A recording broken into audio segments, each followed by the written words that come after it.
here last night? Who arrived today? Oh, you were here. You were here yesterday, no? Yeah, you were. Who was here yesterday? Yes, we did the escape room. Yeah, we did. Yes, with this gentleman. It was amazing. It was this fun. gentleman was a star. It was really good. It was a star after me. So. Did you get anything at the time? Did you escape? We had 3 minutes left. With help. With help. Jenny and I did an escape room recently, and there was a lot of. Can we get a hit? Can we get a hit? Yeah, we had to dance for our things. We had to dance, yeah. They looked at our dancing and they were like, you're eliminated. Actually, there wasn't much dancing last night. That was my... Yeah. Let down with that. I I was looking wanted forward to to that. waltz. Did anyone dance that came last night? Yeah, there was dancing. There was dancing. Anyone dance? These people over here. Do you want to give us a little There was like a lovely demonstration? couple who were like putting on a thing. Were those the And dancers? the couple got engaged as well. Yes. Is that it? Are they here? They better not They've be. probably got other things to do. Yeah. I'm worried for their marriage if they are here. Marriage is great. It is. Just a video we were doing photos over there, the whole Michelson clan, and there was a queue for photos, and when this couple came up, he suddenly went down on bended knee and proposed. Yeah. Yeah. We got it all on photo. We had to make the photographer take pictures. I know it wasn't good. He was just watching. I think he's entranced by the whole scene. It's like, oh my, take a picture. Take a picture. Take a picture. He was a great photographer though. All the photos are amazing. Once it comes to fan questions, I won't need mine, so we got I it. love your dress. You look beautiful in that dress. You look beautiful. Doesn't she look beautiful? I just say I've never had boobs in my life, and it's a new thing. It's a new thing. Okay. It's great. Thank you. Sam approves. Okay, great. You've got them now, by the way. They don't go back. Mine never did. I didn't have boobs, and now. Thanks. Thank you. Thank you, Alex. Fabulous.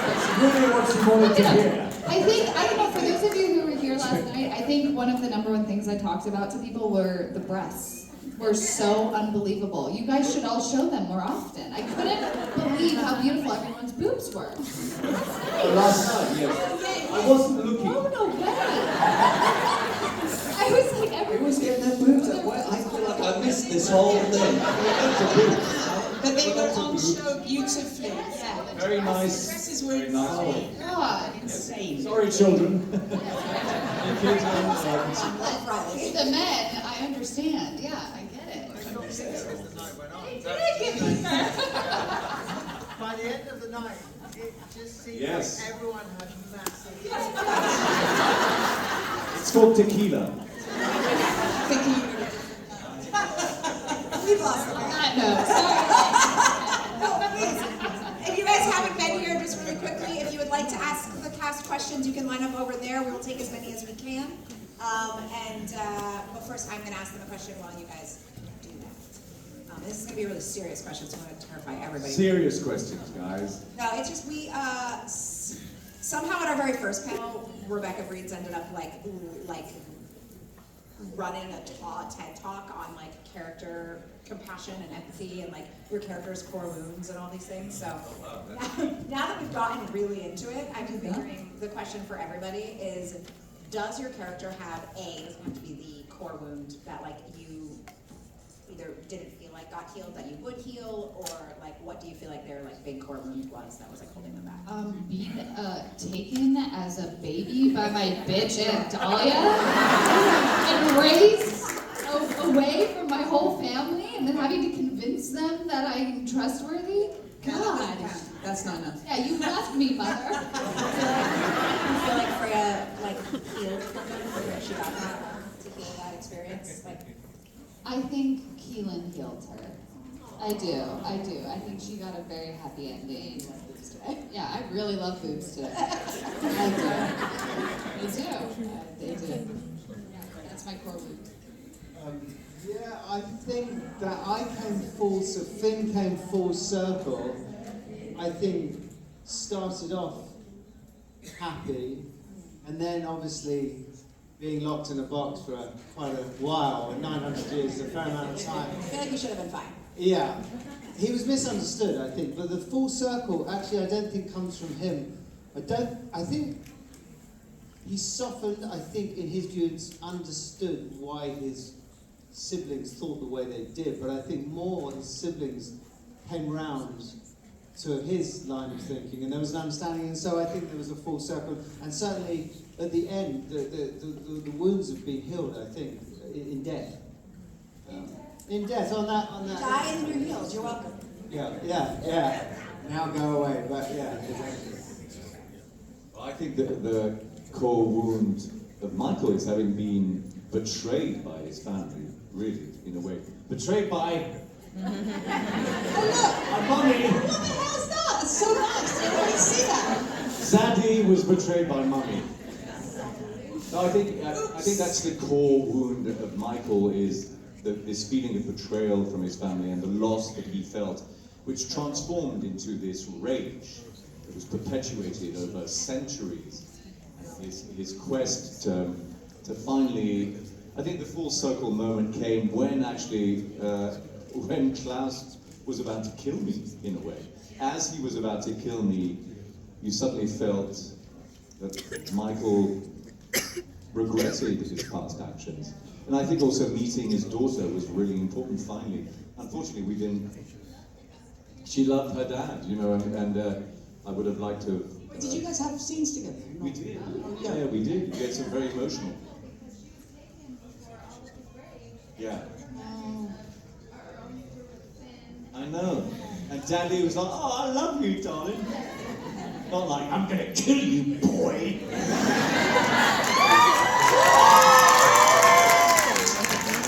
I wonder if for him some of that healing came, you were saying in seeing Klaus kill him, this is just a question, I might be wrong, but in seeing all the rage and betrayal that he carried, like reflected back to him and his son, and seeing a certain sense of like, oh shit, I gave you that and now you're gonna take this. Yeah.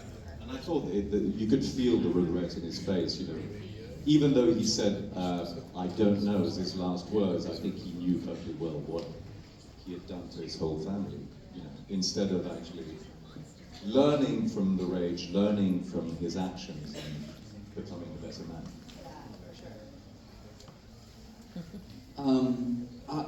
So long ago, I can't remember exactly. Yeah, what was that? No, but I think that ultimately the core wound of abandonment or a sense of being overlooked, there's always a compensation in some degree. And I always thought that in a family where violence and this, you know, what do you have to do to stand out for any attention in any way? And this idea of like what it would be like to live for that long, and then what that would do psychologically to what you would try, or the loops or patterns for hundreds and hundreds of years that you would get into.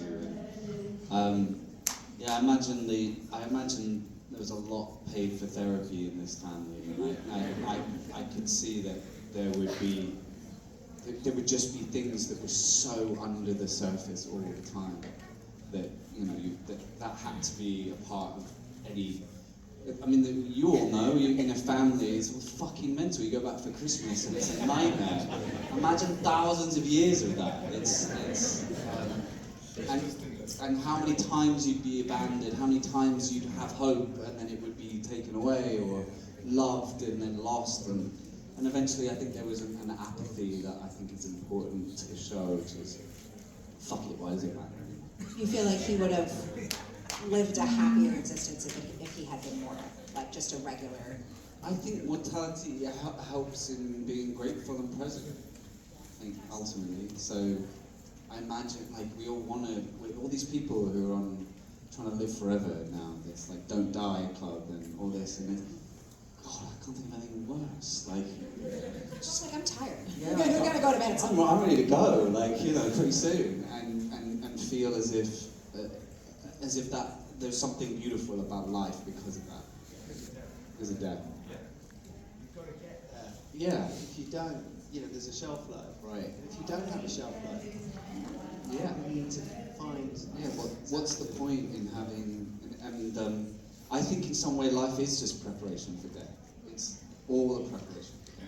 So then, if there's no death, then what are you preparing for? If you live it well. No. I think Esther didn't get enough respect from her children. And you know It's like a what? parenting problem. I deserved more respect from those guys. And I think I was very misunderstood. And it's all not fair. No, I'm absolutely kidding, of course. I think mine was played out quite obviously in one of the episodes in season 3 of the Vampire Diaries. Do you know what I'm going to say? When what's the name of the son that was killed? Who knows the name of this? Yes. And actually, that was the first scene I ever had to film. I literally got on set and met Sebastian, and they said, "You're going to go and film your son being killed." And so that was actually quite interesting. That was the very first thing I got to film. I had no idea where the character was going or anything. It was quite, as an actress, it was quite interesting because obviously it was very brutal and the scene was quite upsetting. And so I guess there was that to sort of lean on every time I thought maybe Esther deserved a bit of sympathy or pity, which she really doesn't at all. So I'm just like putting it out there. There you go. I'll keep mine short. Amazing. Love it. Yeah, we were definitely saying earlier that it feels like we could do an YouTube show of just like therapy, where like everybody comes on and just does therapy for their character.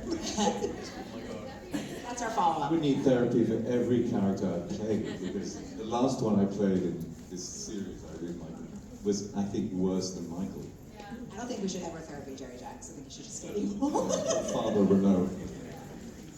Amazing. We'll take some fan questions, you guys.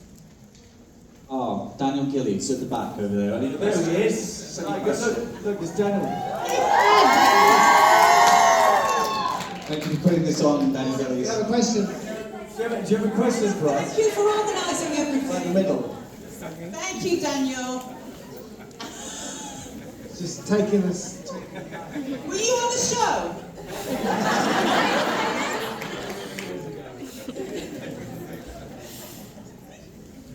Daniel's going to be really upset about it. It's the worst person you could say it to. Fan questions. Hello.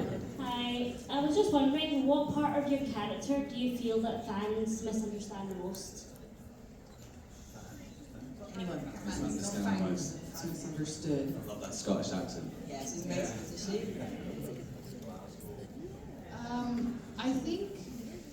I think, like I kind of already mentioned, no one trusted her at first, so she was very misunderstood at first. I know you guys all hated me at the beginning, didn't you? They were like, who is this bitch coming in here? I know. But then I won you over, right? Yeah. Eventually, I convinced everyone. So she was, I shame people for leaving for boys, just so you know. Are you leaving for a boy? I want you to look at one again in the morning. I leave for you, it's okay. Where are you going? Well, Rhea was talking for a boy. Just kidding, go have fun. But yeah, I think she was misunderstood because she was desperate for family, which is actually really kind of sad. She was abandoned and she was desperate for family connection, and she wanted big tits. That's all she ended up. But for thousands of years, she searched for her family, and then to be not welcomed and to be not trusted she had to fight through that, and then to finally be accepted. I think the first time Klaus calls her sister was like a big moment. So I think she was misunderstood in her intentions from the very beginning, which was just family. She wanted family. Who do you feel like was the first character or family member to like actually trust her and like extend that? It was Finn, because Finn, remember, he was the only one that she grew up with as the firstborn, and then because he was next, and so I think Finn knew her. In the originals, we had that scene. Yeah. I sort of come out of the. You were in my necklace. I save you. There's a real bond and a love. Yes. And I love them. Yes. Yeah. So I think it was Finn. Yeah. Yeah. Exactly. I think for me, the misunderstanding was probably that I think Finn wanted the best. It wasn't that he was trying to ruin it for everybody. He didn't believe, we talk about eternity, it wasn't something that I felt that he couldn't grasp the fact that that was something that was livable. And I think it's sort of proven right in the end. I think eternity was something that he felt wasn't really livable for anybody. And so it wasn't that he was trying to destroy everything, it was that he felt that this was the only way for happiness. And I think that was deeply misunderstood at the beginning probably, and perhaps right at the end of his arc, maybe there was understanding. But yeah, I think that was misunderstood. Yeah, for me actually, I think Michael was misunderstood because I think he was looking for the love of his family, truly. This rage, this vengeance stemmed from the fact that he was the unloved one, and he was trying to communicate with his family in a strange way, but you know, for 1,000 years you tried to reconcile. He tried to reconcile, I think, with Rebecca and with Elijah, of course with Freya. And Klaus was his bête noire in a way, you know. But I think that he truly respected and loved Klaus, because Klaus grew up to be too much like him, even though they were not blood related. I think he was the closest to Klaus. And there are scenes, you know, I remember the scene when we were fighting Dahlia, where, you know, I thought finally they are gonna reconcile, and it never happened. And I think, yeah, it was this desperate search for love from the most important people in his life, who were his family at the end of the day. So that, it gave him that tragic, this sort of tragic side, and this beautiful Shakespearean side to this character. Every time I was raging, I think it came from pain more than rage. And that's what happens most of the time. Yes, exactly. Yeah, I think that was hardly misunderstood. I think anything that feels like it's acting out in some way is probably a misunderstanding of what actually is going on, which is someone actually wants to be seen or heard and loved. And so in some way, I think all the characters are kind of misunderstood. They've kind of gotten into their own patterns of behaviour that have just kind of, no one's able to go, do you know what, everyone just fucking relax, okay? So we'll just relax for a while. Everyone just chill. Exactly. Some Xanax and some, you know. And just like, I guess it's kind of what we do as humans, which is we repeat these patterns over and over and over again, and then we forget, you know, we kind of forget every 60 years that we just are doing the same thing. And so that feels like that's the misunderstanding. It's just like, oh God, we're doing this again, you know, we're getting into these arguments again and again, and then we're going to kill this person, and then we're going to resurrect them, and you know, it's like that. There's a kind of futileness to it, which I think is misunderstood. That there's actually a human in there that's wanting to be just loved and seen and, you know, respected, or any of those kind of deep qualities, and they just don't know how to do it, especially this fucking family. Oh, Esther just wanted love. Just wanted to be loved, and she just loved her children really a lot.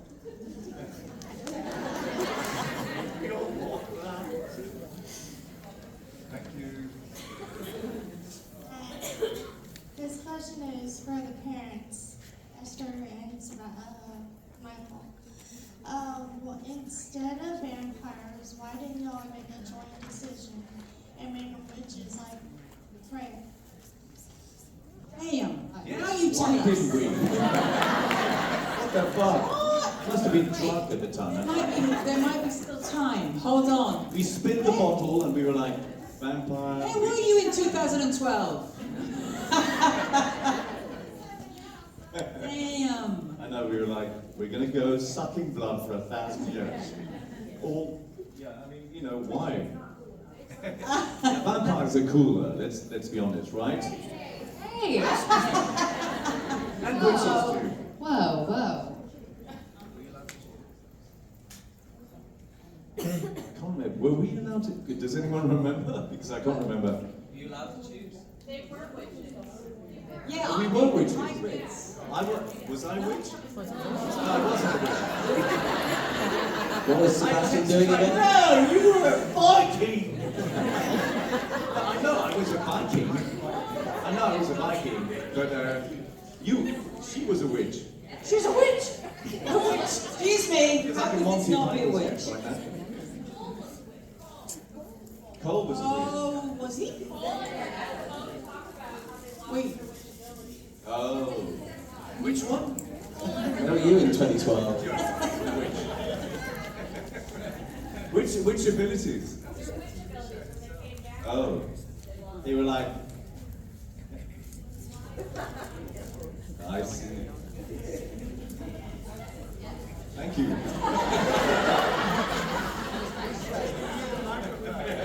Well, Do you want to tell us what we did? I'd love to hear it.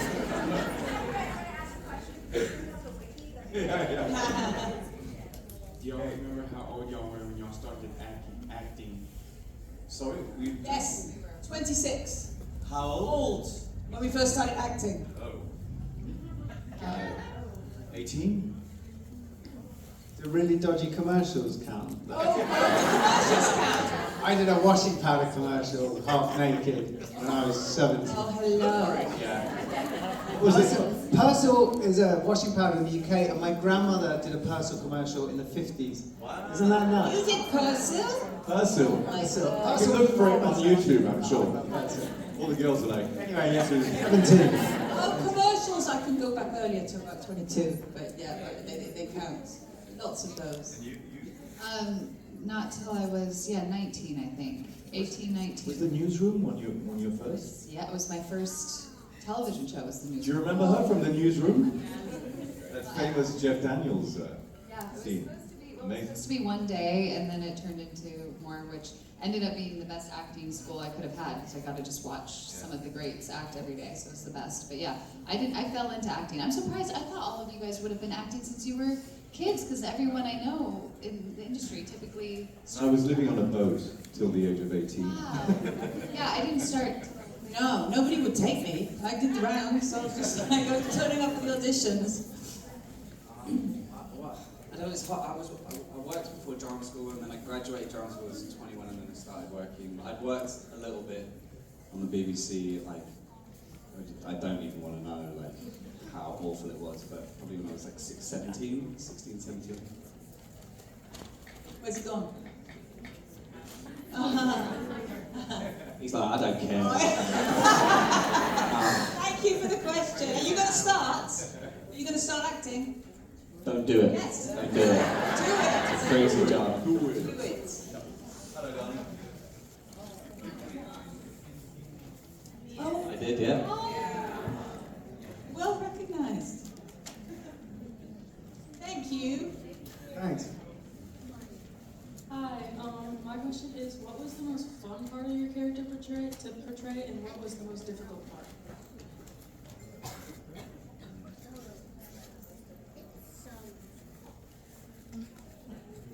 I mean, the most fun was being on set. The most fun and most difficult, I really don't feel there was any difficult side to the character, except I had to gather so much rage. It was exhausting, actually, to play Michael, because he was always 1,000%, you know, to muster that rage and to... And the blood sucks. The fake Yeah, the fake blood like- sucks when it's really cold outside.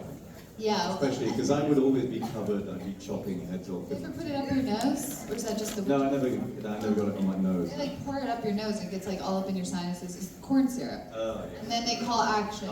Sit down. That's the nastiest. That part sucked. Yeah. Yeah. That was the worst part. But the fun part was being together and getting to Yeah. shoot a TV show. The most difficult part was getting fired from the show. Not getting fired. Being told you're actually dead. you're dying for the third or fourth time. Yeah. Yeah, I had that, and then I was back, and then I had it, and then That's I was what back. I thought though. But then When they last told me, I was like, you won yeah, it. me too.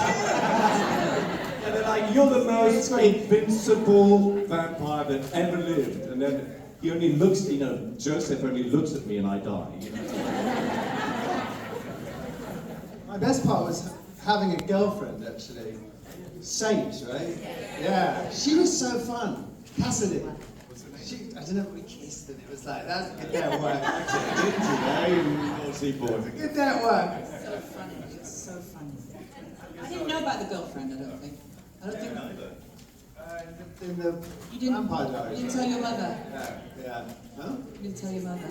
I know, I was keeping that secret. Because of our obvious, slightly Oedipal relationship. I don't think it would have gone down too well. Michael certainly didn't have a girlfriend. Well, you can tell me now.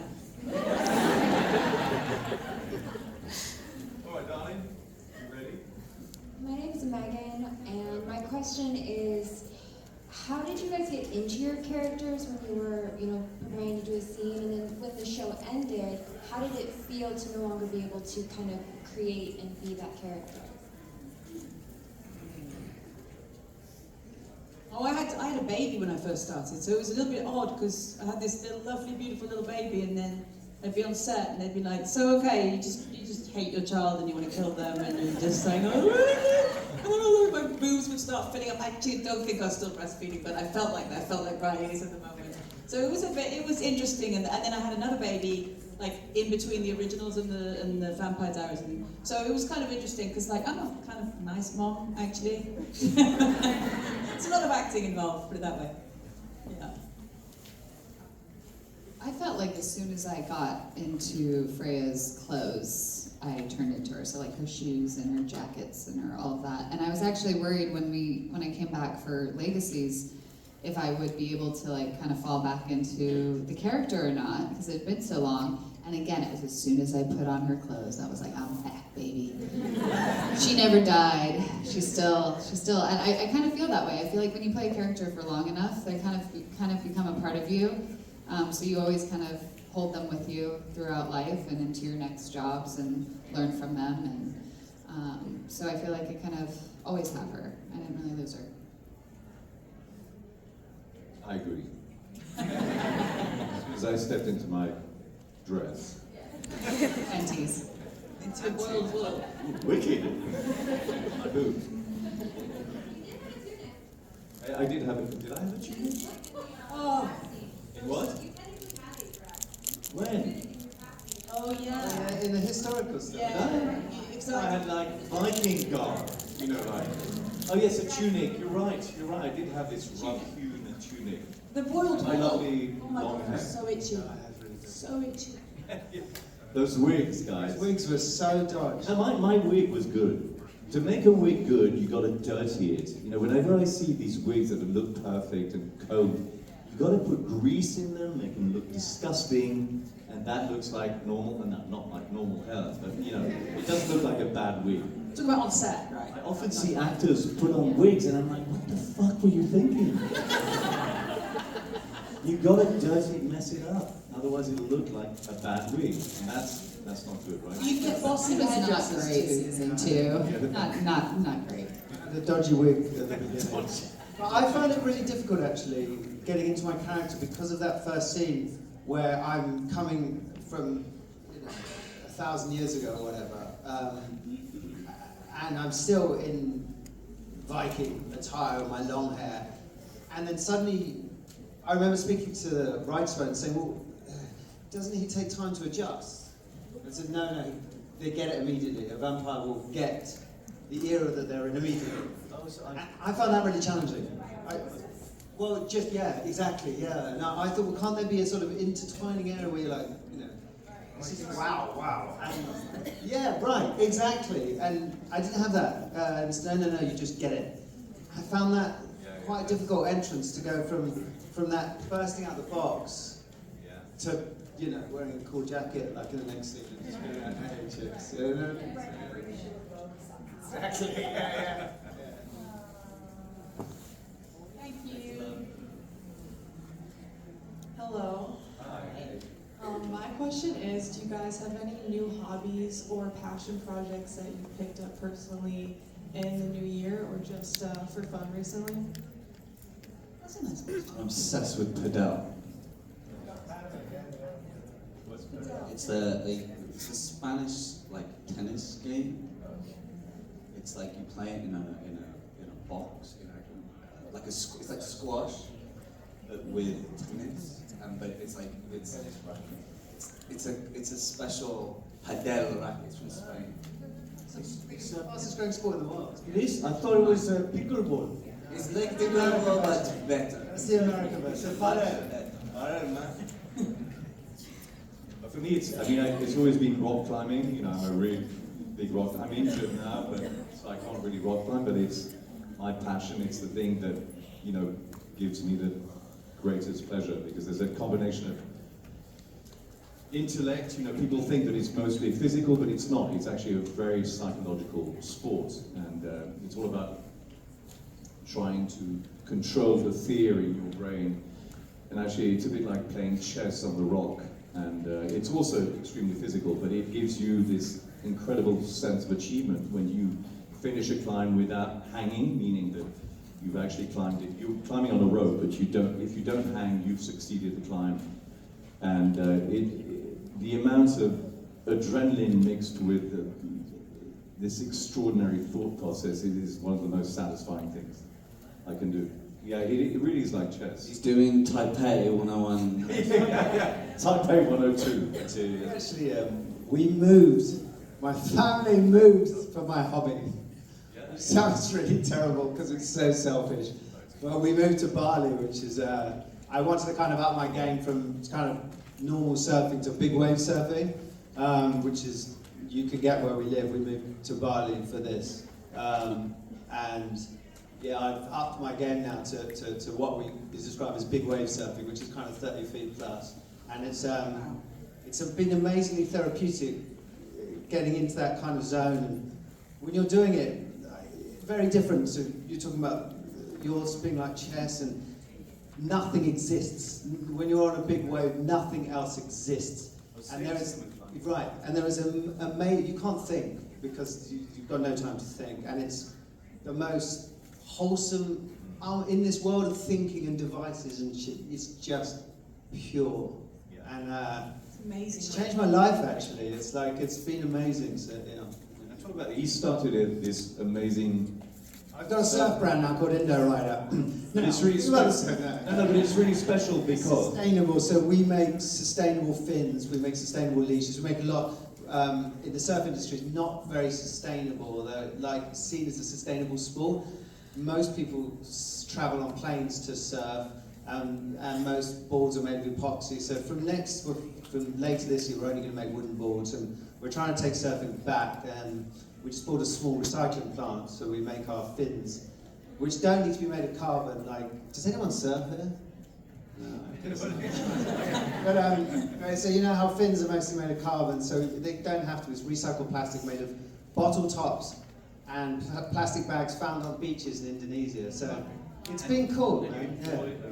We employ only locals, and it's great. It's a vested interest, obviously. So when you're passionate about something, it's really easy to start a company on that. So indorider.com, we make t-shirts as well. But it's great. Yeah, we don't use chemical dyes. We only use for our apparel. It's all along that line. Anyway. Are you ever fearful when you're on a 30-foot wave? Like, have you had any bad crashes?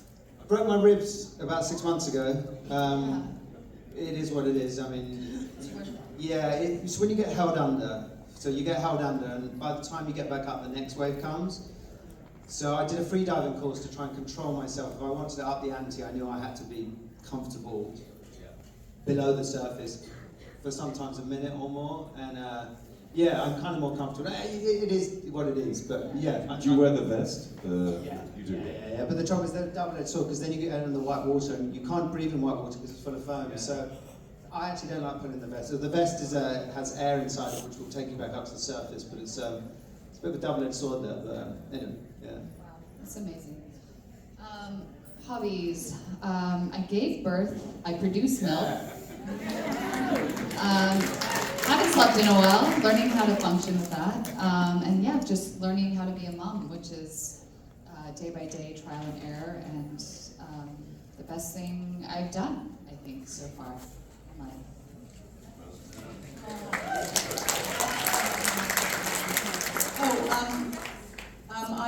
I'm a civil aviation geek, so I'm a plane spotter.